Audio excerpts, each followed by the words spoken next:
Welcome to the 27th episode of Arbiter of Worlds. If you're a returning subscriber, thanks for supporting the channel. If you're new to the channel, hello. Here at Arbiter of Worlds, we study the art and science of running and creating tabletop role-playing games. Earlier this year, my superhero RPG Ascendant became a momentary topic of debate on the traditional games channel of the forum 4chan. Among the comments and critiques about my game, this particular witticism stood out. The impression is that a literal autist designed this game for people who can't pull a hand wave. Okay, well, I'm not autistic, but I come from a tradition of game design that's often been criticized like that, because what I am is a simulationist. And although simulationism has always been widely respected in tabletop war games and video games, many tabletop RPG gamers today are ignorant or even contemptuous of the merits of the approach, and very few simulationist RPGs are designed anymore. How did this sorry state come about? Well, there's an old saying, ideas have consequences. During the late 1990s and the early 2000s on the Usenet group Rec Games FRP Advocacy, and then later on various blogs, there was a heated debate about RPG design theory between two competing schools of thought. One theory was pro-simulation, the other was anti-simulation. The anti-simulation theory won, and the consequence was the virtual destruction of simulation design and play in our hobby. The pro-simulation theory was called the threefold model, and it was created by Mary Cooner in 1997 and thereafter popularized by John H. Kim. According to the threefold model, there are three styles of playing RPGs: dramatist, gamist, and simulationist. Kim explains the three styles as follows. Dramatist is the style which values how well the in-game action creates a satisfying storyline. Different kinds of stories may be viewed as satisfying depending on individual tastes, varying from fanciful pulp action to believable character drama. But it's the end result of the story which is important. Gamist is the style which values setting up a fair challenge for the players as opposed to the PCs. The challenges may be tactical combat, intellectual mysteries, politics, anything else. The players try to solve the problems they're presented with, and in turn the GM makes the challenges solvable if they act intelligently within the game. Simulationist is the style which values resolving in-game events based solely on game world considerations, without allowing any metagame concerns to affect the decision. Thus, a fully simulationist GM will not fudge results to save PCs or to save the plot, or even change facts unknown to the players. Such a GM may use metagame considerations to decide metagame issues like who is playing which character, whether to play out a conversation word for word, and so forth, but will resolve actual in-game events based on what would, quote, really happen. The threefold model was created by self-identified simulationists, and the definition of simulationist that it endorses is, not surprisingly, one that I would ascribe to myself. Unfortunately, the threefold model was displaced by its anti-simulation rival, the GNS model. The GNS model was developed by a man named Ron Edwards in a community he established called The Forge. According to Edwards, three player aims or outlooks have been suggested in that a given player approaches a role-playing situation pretty much from one of them, with some, but not much, crossover possible. Gamist. This player is satisfied if the system includes a contest which he or she has a chance to win. Usually this means the character versus NPC opponents, but gamists also include the system breaker and the dominator type role player. RPGs well suited to gamists including Rifts and Shadowrun.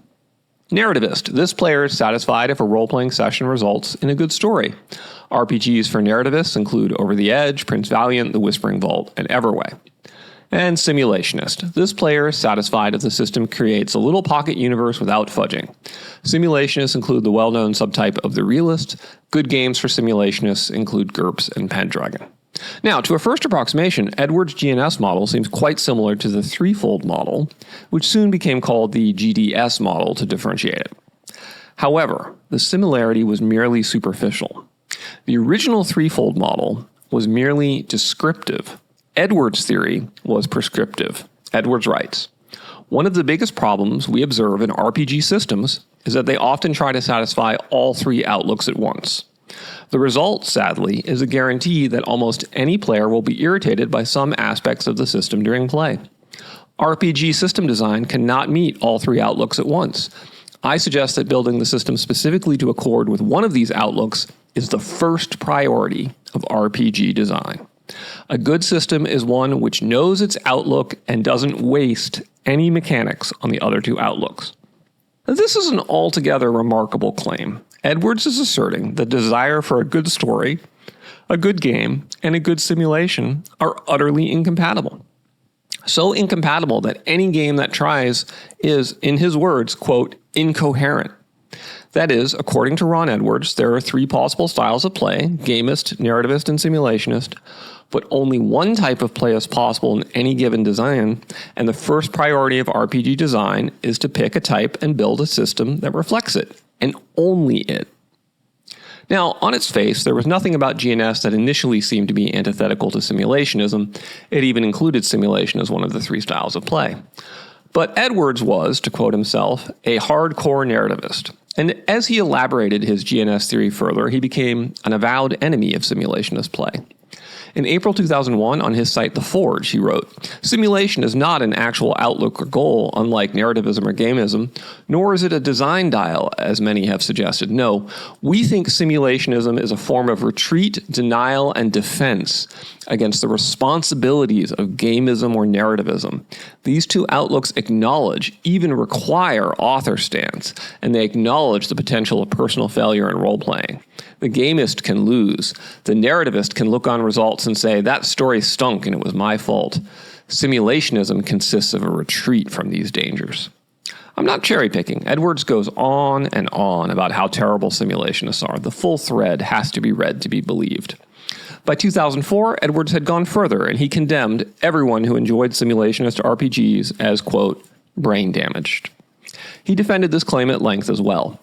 As Brian Gleichman put it, according to Ron Edwards, not only are the simulationists in denial, they are in denial because they can't handle the glory of narrativist play. If you don't play Forge-approved narrativist games instead of those other games, you're going to end up brain damaged. It sounds ludicrous, and it would be ludicrous if it weren't for the fact that Ron Edwards' GNS model triumphed. It became the predominant theory of RPG design. An entire subculture of indie RPG design today is an outgrowth of Ron Edwards and The Forge.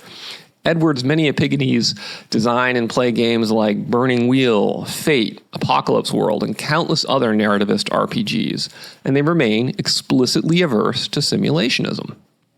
To help us understand what the impact of this has been on the tabletop RPG hobby, I'm going to turn to a remarkable 2021 essay called 6 Cultures of Play by the blogger Retired Adventurer.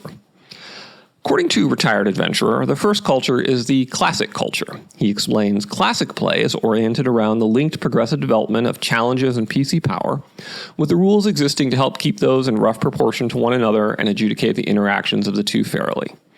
This is explicit in the AD&D 1E's Dungeon Master's Guide Advice to Dungeon Masters. The focus of play is coping with challenges and threats that smoothly escalate in scope and power as the PCs rise in level. So the classic culture is a gamist outlook. The second culture is the OSR culture.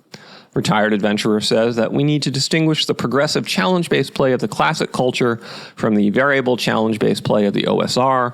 The OSR mostly doesn't care about fairness in the context of game balance. The goal is a game where PC decision-making is the driver of play. This is also a gamist approach, though it has simulationist elements. Retired Adventurer defines the third culture of gaming as story games, and he explicitly ties it back to Ron Edwards. Story games. Most people who dislike them call them stuff like Forge games or post-Forge indies after the Forge indie RPG forums. Indie RPGs was a term for these at one point as well. For the past decade, the big cluster of story game design has tended to orient itself around Powered by the Apocalypse games, patterned after or building on Apocalypse World by Vincent Baker. So story games, as Retired Adventurer positions it, include the explicitly narrativist games. But two of Retired Adventurer's other game cultures, traditional and neo-traditional, are also narrativist. Traditional gaming is simply narrativist style with all authorial power vested in the DM.